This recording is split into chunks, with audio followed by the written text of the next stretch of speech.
Oke, selamat malam semuanya. Hari ini kita kehadiran Jihan Tasya Akila, kita panggil Tasya aja. Kita bakal kepoin Atma Jaya dari jalur masuk, biaya kuliah, fasilitas, dan prospek kerjanya. Oke, boleh Jihan kenalan dulu. Jihan Tasya. Oh, Pak. Halo, perkenalkan, nama aku Jianta Syakila. Aku salah satu mahasiswi di Universitas Katolik Indonesia Atmajaya, jurusan Ilmu Komunikasi, angkatan 2018. Yeay. Oke. Nah, Tasya, jalur masuk di Atma Jaya tuh apa aja boleh tahu nggak? Kan kalau di PTN itu ada SN, SB, sama Mandiri. Nah, kalau PTS gimana? Nah, PTS itu untuk Atmajaya. Sebenarnya hampir mirip sama itu sih, sama yang tadi kayak PTN. Cuman kita tuh jatuhnya langsung bilang jalur rapot, terus jalur tes tertulis. Ada juga sih jalur tes komputer, tapi sama aja. Terus ada juga jalur beasiswa juga. Hmm. Oke, jalur jalur apa tadi jalur raport itu berarti dari nilai raport seleksi. Iya. Terus kalau tes berarti tes ya itu sama jalur beasiswa. Nah itu kalau yang misalnya jalur tes itu ada yang pernah nggak lulus nggak? Banyak. Banyak ya. Nggak maksud gue kan Banyak. kalau PTS gitu kan misalnya orang bilang PTS itu tesnya sorry to say formalitas. Tapi kalau di Atmajaya itu banyak yang nggak lulus. Atma Jaya banyak yang nggak lulus, especially di dua fakultas ini, psikologi dan kedokteran. Itu ketatnya luar biasa. Aku dengar sendiri dari temanku, kan aku juga anak Atma Debating Club kan. Nah, di teman-temanku itu kan banyak juga dia yang anak fakultas lain, dan temen aku sendiri yang anak jurusan psikologi ini, dia cerita dia tuh sampai nyoba tuh sampai 3 kali untuk masuk fakultas psikologi Atma Jaya. Soalnya emang seketat itu. Berarti salah satu fakultas atau ya fakultas terhit itu psikologi sama kedokteran ya. Iya, dan Oh, kedokteran itu katanya luar biasa banget ketatnya. hmm, Kayak nggak tahu gimana sih, cuman pokoknya katanya seketat itu. Kalau aku sendiri tuh jalur rapot, jadi aku nggak merasakan tes tertulis itu. eh, pinter dong ya. Insya Allah. Oke, kalau jalur rapot berarti itu kerja sama-sama kampus ya. Iya, dan seingat aku dulu pas jalur rapot itu aku juga disuruh nulis kayak kenapa mereka harus pilih aku gitu loh.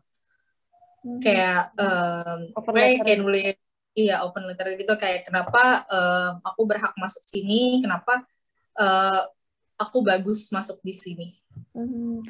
Apa ya? Terus kan tadi jalur raport berarti kerja sama-sama sekolah, terus jalur tes itu juga ada yang nggak lulus, terus yang terakhir nih jalur beasiswa.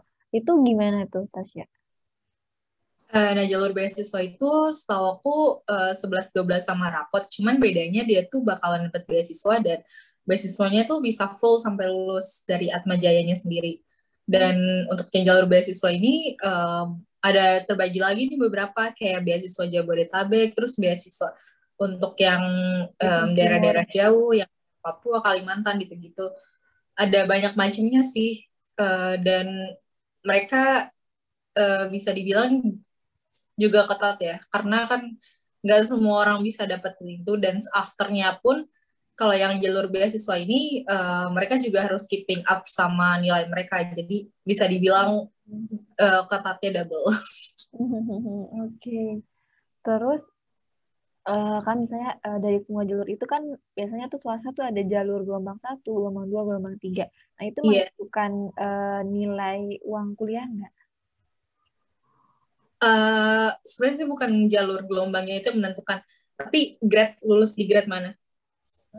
Nilai berarti ya. Iya, nilai. Dari event Jadi ada dari grade. jalur rapor, terus jalur seleksi sama jalur beasiswa itu nanti nilai juga yang diperhitungkan. Iya, nilai juga. Jadi nanti misalkan kayak ada standarnya sendiri, ya itu baru akan ketahuan kayak kamu dapat di grade A, grade B, atau grade C. Oke, grade A, grade B, grade C. Boleh tahu nggak biayanya berapa? Beda-beda sih setiap jurusan. Cuman kalau yang di jurusan aku, ini biayanya mau masuknya aja atau perkiraan sampai lulus? Oke, tunggu dulu, gue lupa nanya nih, Tasya jurusan apa, fakultas apa? Aku jurusan ilmu komunikasi 2018. Oke, jalur apa ya, biaya masuknya ada uang gedung, terus uang per semester, terus ada biaya lain nggak, misalnya kalau magang atau eh, eh, apa ya, mata kuliahnya itu kan biasanya kalau swasta per SKS dihitung lagi gitu biayanya. Iya, kalau yang aku sebentar ya aku lihat dulu. Udah agak lupa soalnya dan tiap tahun tuh harganya naik. Jadi iya Hmm, singkat aku. Jadi tuh kita tuh ada SPP, terus BKP, SKS, sama pengenalan kampus, sama ada biaya per semester. Sepahaman gue nih ya, oh, SPP waktu dibayar sekali ketika masuk. SPP dibayar waktu masuk. Iya. Hmm. Terus selanjutnya yang BKP, eh, biaya per semester kan ini ada biaya per semester. Nah, biaya per semesternya itu gabungan antara BKP sama jumlah SKS yang per semester itu. Tapi itu kalau misalkan lo mau ngikutin ketentuan fakultas gitu. Kayak Hmm. misalkan semester ini udah dipaketin 20 SKS. Hmm. Nah, lo mau ikut aja 20 SKS. Nah, berarti itu biayanya tuh sesuai sama yang di sini, sekitar 17.500.000 itu. Oke, 17 juta 500, 17 juta 500 itu udah termasuk SKS nggak bayar lagi ya? Iya, itu kalau ikutin yang paket. Kalau misalnya gue mau ambil 24, berarti nambah lagi dong. Iya, nambah lagi dan per satu SKS itu ada di 543.000. Satu. Berarti kalau misalnya satu matkul ada 3 SKS, dikaliin aja berarti ya. Iya, Hmm. segitu. Oke, boleh di ini nggak, di recap nggak? Jadi untuk biaya masuk di Atma itu ada SPP, BKP, sama biaya pengenalan kampus. Ini untuk semester 1 ya. Dan kalau misalkan kayak untuk semester 1 itu, pertama banget kita akan bayar SPP. Nah, SPP ini di setiap fakultas ini akan berbeda range-nya. Ada yang hanya sekitar belasan sampai puluhan. Yang paling mahal tentunya fakultas kedokteran. Kalau kamu mau tahu lebih lanjut harganya berapa, silahkan cek website Atma. Oke, jadi yang harus Terus, dibayar, lanjut dulu. terus yang kedua ada BKP. BKP itu dia biaya kuliah pokok per semester. Dan itu biasanya itu akan selalu ada di setiap semester. Soalnya kayak jatuhnya juga kayak biaya kegiatan sama iuran mahasiswa gitu di Atma Jaya. Dan tentunya juga tiap fakultas itu range-nya akan beda. Jadi gue nggak bisa bilang range berapa, cuman ya dari harga dari di bawah 5 sampai hampir 10 ada. Dan untuk jurusan gue sendiri dia ada di 7 juta dan itu rata di setiap grade kelulusan. Misalkan kayak nanti lo lulus di grade A, lo tetap akan bayar 7 juta, di grade B 7 juta, dan di grade C juga 7 juta. Kemudian untuk biaya per SKS sendiri untuk tahun kemarin 2021 itu ada di sekitar 543.000. Uh, terus untuk biaya pengenalan kampus itu rata sih ada di angka 1,2 juta. Dan untuk jumlah yang lain-lainnya range-nya tergantung grade kelulusan dan juga fakultas masing-masing. Jadi Oke. gue saranin untuk melihat di website Atma, mereka ada ngasih table harganya gitu, super duper jelas dan penjelasannya. Nah, untuk yang SPP itu kan hanya pertama kali Mm-mm. ketika masuk. Udah habis itu nggak usah bayar lagi. Tapi untuk BKP sama BKP terus BPS itu pasti per semester. Nggak mungkin nggak. Oke, BKP biaya kuliah pokok. Pokok itu untuk ada kayak kegiatan mahasiswanya juga. Nah, enaknya di Atma Jaya itu misalkan kayak kamu lomba dan menang semuanya itu bisa di cover sama Atma Maksudnya kayak atau iya sama biaya-biaya lomba kamu bisa di cover sama Atma. oke. BKP itu yang tadi 7 juta gitu ya. Iya, BPS biaya apa? perkuliahan per semester itu? Iya, biar per semester itu udah akumulasi sama SKS, misalkan kamu ikutin yang paket. Oke. Kalau mau nambah berarti tadi tambah yang biaya per SKS gitu ya? Iya, Oke. Terus, akumulasi. terus tadi apa ada biaya pengenalan kampus? Berarti itu hanya dibayarkan waktu masuk. Iya, untuk awal aja. Oke. So, jadi misalnya BPS sama BKP-nya itu tiap apa ya namanya? Tiap tahun kan tiap tambah semester ini naik sesuai apa ya? Sesuai SKS-nya juga naik harganya apa stuck atau rata gitu, flat. Kalau yang aku lihat sih, ini dia naik ya. Hmm. Naiknya tuh bisa ada yang sampai 5% gitu. Dan tiap tahun pasti naik sih setahu aku. Dosen di sana gimana, Tasya? Yang dosen kayak guru besar, jadi gaya pembelajarannya juga akan beda banget sama yang masih muda-muda. Terus dosennya sih pada care ya, care sama muridnya, menurut gue ya. Dan mereka itu juga kayak nggak sungkan untuk yang kayak ditanya di luar jam pelajaran kalau misalkan kayak emang lo nggak ngerti. Jadi kayak lo akan benar-benar paham sama pelajaran itu. Dan menurut gue dosen-dosen di Atma itu juga mereka rata-rata tuh bikin kita itu penasaran sama akan suatu topik. Jadi kita tuh bisa sampai yang kayak beneran nyari gitu loh. Kayak jadi ada beberapa dosen yang gue suka di Atma. It doesn't mean gue gak suka sama dosen yang lain ya. Jadi gue tuh salah satu dosen favorit gue namanya Pak Firman Kurniawan. Itu dia tuh caring juga ke murid dan juga dia tuh kalau ngejelasin tuh enak dan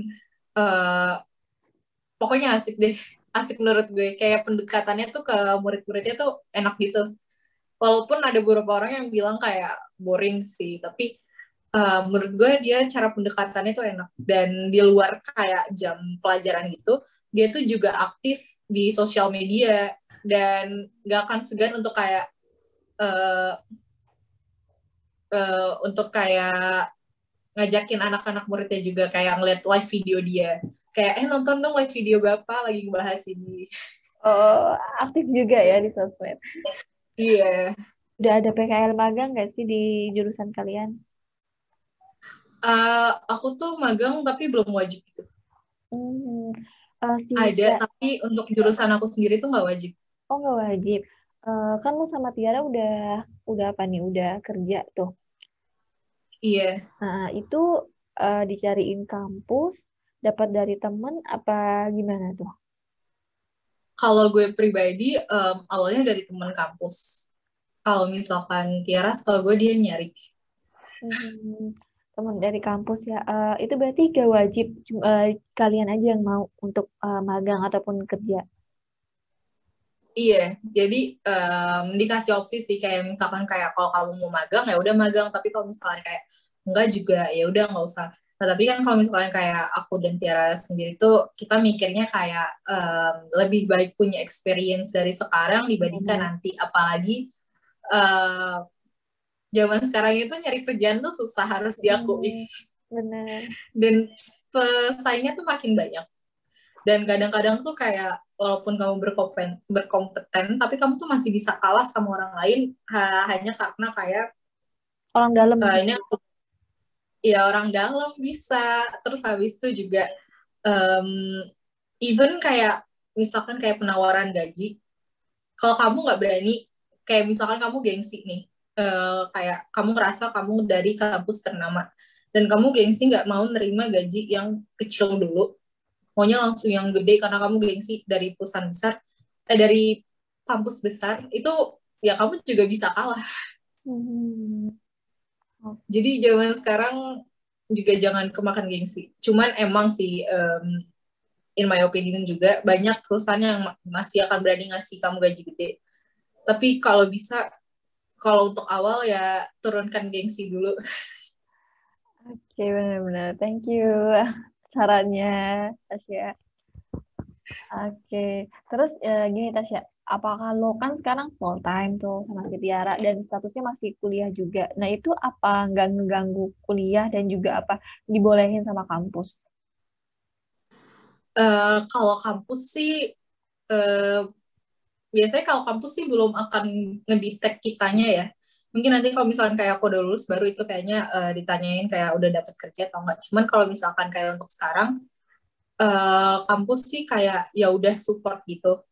Soalnya kan kadang juga yang udah kerja ini juga bisa ngebantu untuk misalkan kayak kampus mau bikin acara, kita juga bisa help kan secara kayak ngasih bantuin buat ngasih proposal ke kantor kita dan kayak ngasih bantuan gitu.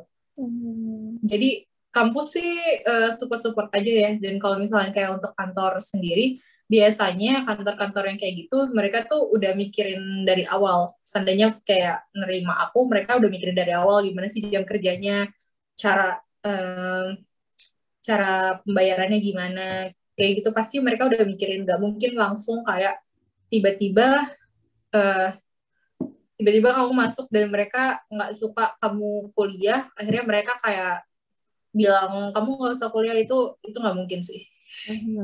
Oke.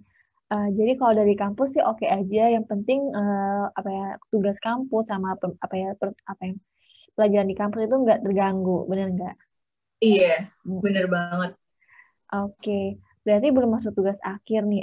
Pernah dengar nggak kalau tugas akhir di Atma itu kayak gimana? Oh, tunggu bentar. KKN ada nggak di kalian? Nggak ada. Nggak Paling ada. KKN-nya tuh modelan kayak 3 hari aja kelar sih. Itu ngapain?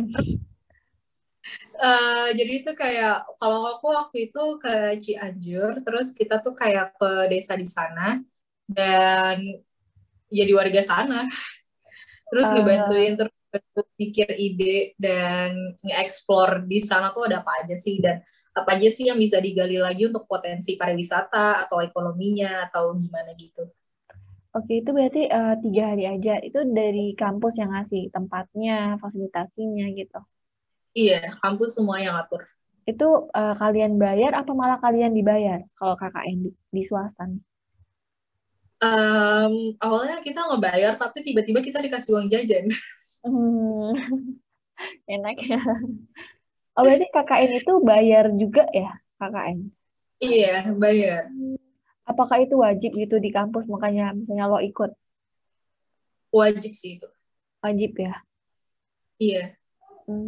Oke. KKN-nya tadi berarti rata-rata cuma 3 hari ya? Atau singkat lah waktunya?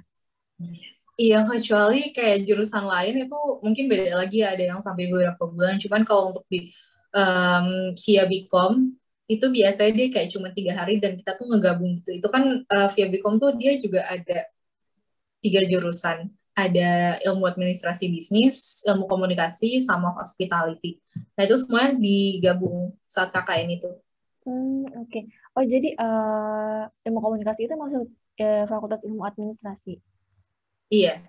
Oke, jadi via itu ada, gue lupa nanya nih, ada jurusan apa aja? Ada ilmu komunikasi. Enggak, via-nya itu sendiri ilmu administrasi sendiri. Cuman digabung gitu di bawah satu departemen via Bicom. Hmm, Jadi Fakultas Ilmu Administrasi Bisnis Ilmu Komunikasi. itu apa maksudnya untuk KKN-nya digabung? Iya, Oke. departemennya juga. Terus untuk ilmu komunikasi sendiri nih, Cia, nanti ada jurusan apa aja yang ada kayak konsentrasinya gitu?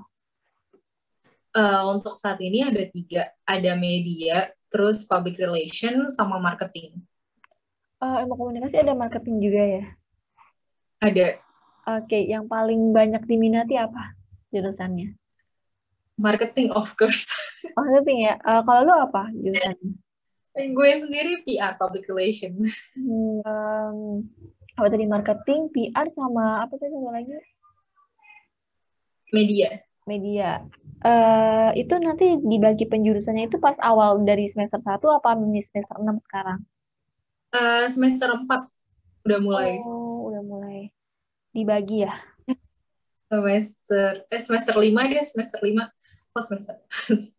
Oke, semester 5 itu berdasarkan nilai, apa boleh aja milih asal gitu. Kayak misalnya kan gue dulu mau milih itu harus kayak nilainya grade berapa-berapa gitu. Ini kita asal aja sih, boleh. Boleh ya? Kayak, iya, kalau emang kamu minatnya di situ ya udah. Tapi sebenarnya sih awalnya itu pas pertemuan sama dosen akademik itu kita dilihat kan kayak nilai yang terbagus tuh di mana. Cuman in the end of the day emang anak-anaknya ada yang suka kayak ya udah masuk situ aja. Hmm. Oke, terus tugas akhir nih, karena Tasya juga belum sampai tugas akhir, teman-teman di sana gimana? Apa tugas akhir itu bisa 3,5 semester, terus dosennya gimana? Ngebantu apa ada yang sampai malah nambah semester? Untuk tugas akhir ya. Mm-mm. Setahu aku untuk tugas akhir dosen-dosennya malah suportif banget dan malah support banget kalau misalkan kita bisa 3,5 tahun kelar. Kayak aku contohnya, jadi tuh harusnya semester ini tuh aku cuman butuh untuk ambil sekitar paling banyak tuh 18 SKS. Tapi karena aku ngerasa kayak mampu untuk ambil 24 SKS yang harusnya semester depan, akhirnya udah aku bilang ke dosen aku kan kayak Pak, bisa nggak ini ngambil segini langsung 24 langsung habisin aja biar semester depan benar-benar kayak bisa fokus ke skripsi aja. Terus dosennya kayak kamu mampu nggak? Kalau kamu mampu ya udah silahkan. Dan akhirnya kayak karena aku rasa mampu akhirnya ya udah dan jadinya udah ngambil banyak sekali. Oh, oke. Berarti dibolehin juga dan juga ada apa ya namanya? Ada konsultasi gitu ya sama dosen Iya, penasihat akademiknya ya. iya. Mm-mm. Itu wajib banget sih tiap ganti semester. Mm-mm. Oke, lanjut nih. Terus gimana sih fasilitas di Atma Jaya? Apa aja sih ada? Misalnya nih kalau tugas akhir ataupun nugas, ada ruangannya sendiri, terus ada tempat printnya, tempat lab komputernya nggak di sana? Untuk di Atma sendiri, aku bakal bilang dia fasilitasnya lengkap banget sih. Dan untuk maksudnya kayak rumah sakit kita juga ada rumah sakit Atma. Hmm. Terus untuk kayak lab-lab juga lengkap banget. Kayak lab teknik ada tentunya. Terus kayak lab komunikasi, radionya juga ada, untuk medianya juga ada. Terus perpusnya juga bisa dibilang lengkap sih. Dan mulai dari kayak e-book sampai yang kayak offline booknya juga ada. Dan enaknya itu misalkan kayak kamu butuh satu buku dan di situ belum ada, kamu tuh bisa request untuk kayak minta dibeliin buku itu sama dari pihak kampus. Oke, itu Jadi, nanti. ya, jadi bisa dibilang lengkap sih. Oke, nanti itu gratis nggak kalau kita minjem gitu atau baca buku atau dapat aksesnya itu gratis apa bayar lagi? Gratis sih. Oke, keren-keren. Oke, beasiswanya tuh tadi ada BI, terus apa beasiswa apa lagi tuh? Um, ada banyak sih sebenarnya beasiswanya tuh kayak ada beasiswa Jarum juga, terus beasiswa yang daerah tertinggal, terus bidik misi juga kita masuk, terus Lotte Foundation, terus beberapa bank, sama kayak beasiswa dari alumni gitu, alumni fakultas juga, setahu aku ada. Banyak sih. Oke. Banyak yang setahu gue kan kalau PTS itu kayak misalnya apa ya bidik misi sama beberapa tuh Jarum itu biasanya nggak masuk tuh sampai PTS biasanya ya. Mereka ngambilnya kayak Iya. beasiswa-siswa yang dari swasta juga. Heeh. Oke. Lanjut nih, prospek kerja sama peluang bisnis kalau kita kuliah di Atma gimana sih? Atau kan misalnya dari Kalau ya, terus dari teman-temannya nih nanti oh ya kita bikin bisnis bareng gitu. kalau untuk prospek bisnis dulu, aku akan bilang banyak banget dan emang waktu terbaik untuk bikin bisnis sebenarnya itu pas kamu masih sekolah atau nggak kuliah. Karena kamu akan menemui ribuan orang yang bisa kamu tarik sebagai pembeli kamu atau kayak cuma sebagai agen marketing doang.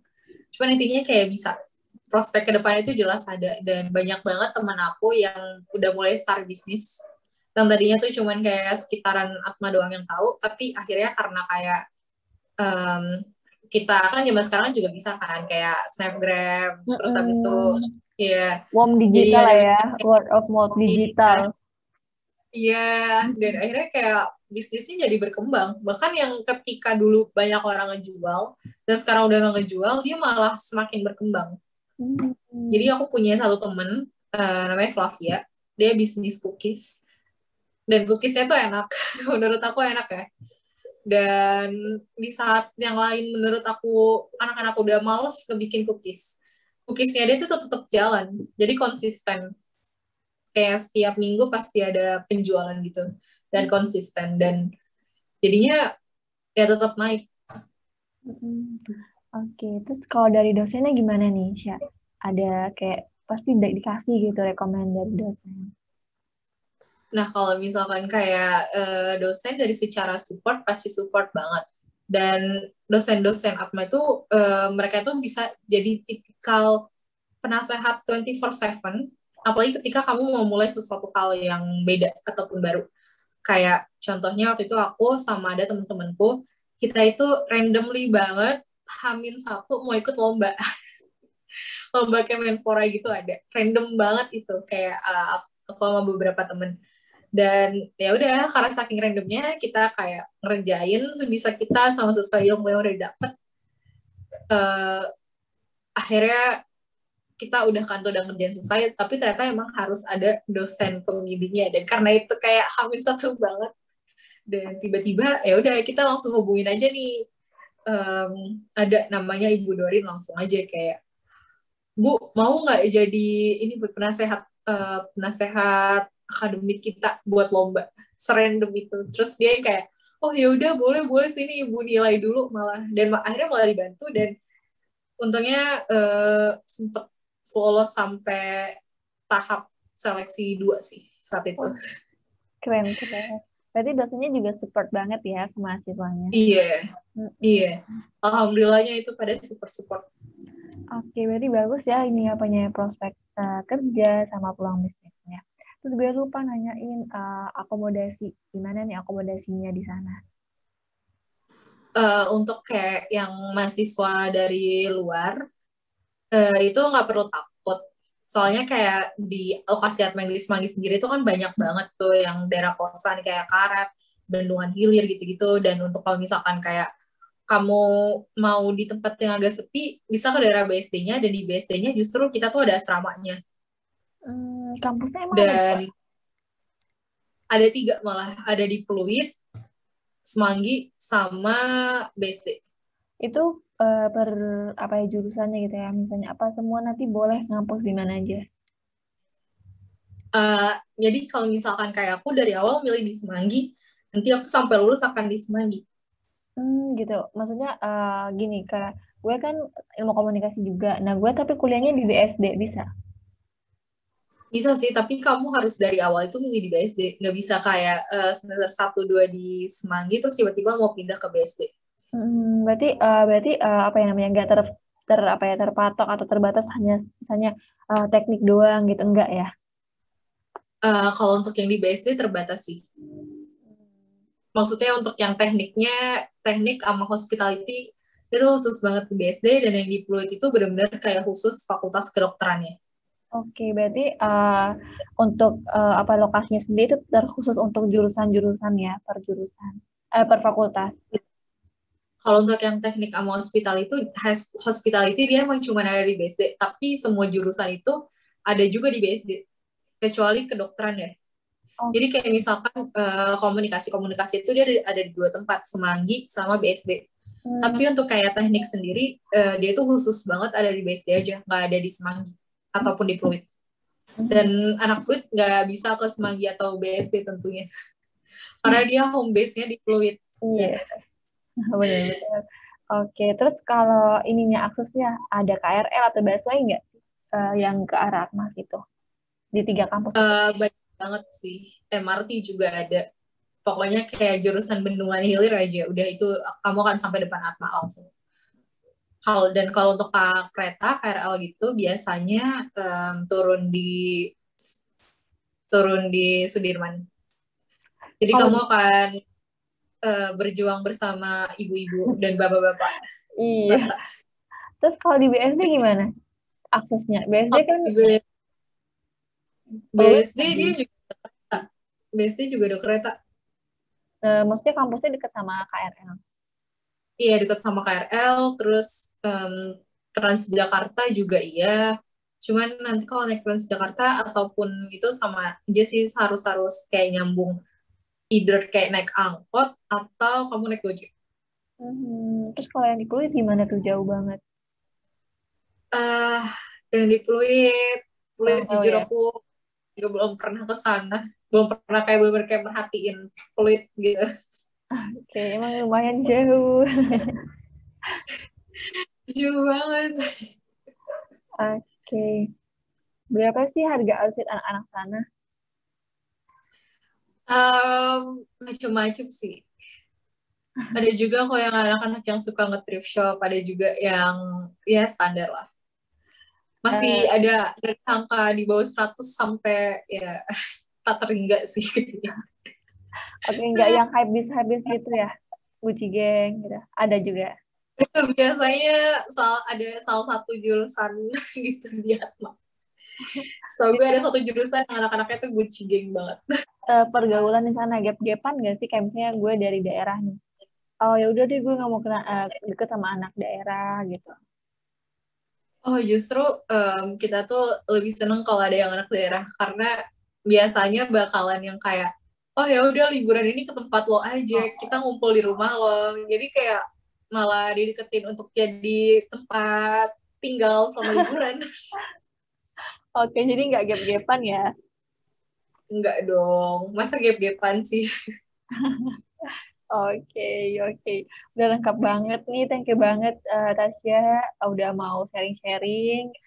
Keep safe. Juga semoga sukses ya kuliahnya. Jadi 3,5. Amin, makasih. Terus karirnya juga semoga makin sukses. Udah jadi direktur mungkin ya. Amin. Aduh, amin. Oke, sehat, sehat terus. Terus kalau apa ya, kalau nggak penting-penting banget jangan keluar. Terus rajin kerjain tugas ya, biarpun udah kerja. Supaya cepet kelar. Jelas lah. Ah, Masalahnya temen gue nungguin tugas gue dulu. iya, jangan lupain kampus karena kan itu juga apa ya namanya, satu modal lo buat karir lo ke depannya kan. Jelas sih. Hmm. Oke, thank you banget Jian. Udah Jian, Assalamualaikum. Waalaikumsalam.